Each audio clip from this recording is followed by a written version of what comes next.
Guys, William Agnew here, Jekyll and Hydes, and today right behind me, as you guys can see, I got the big boy in black. That's right, the 2021 Cadillac Escalade sitting on them things. And when I say them things, I mean them big boy things. Take a look at this.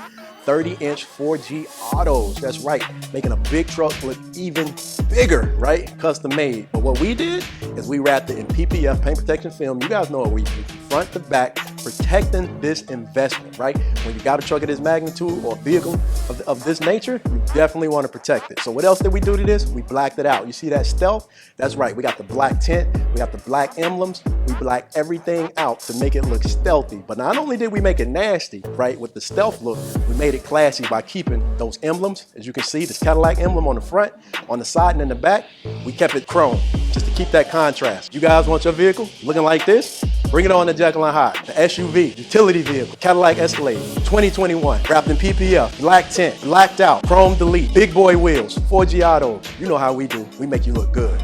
William Agnew, Jekyll and Hydes. See you guys in the next one. Peace.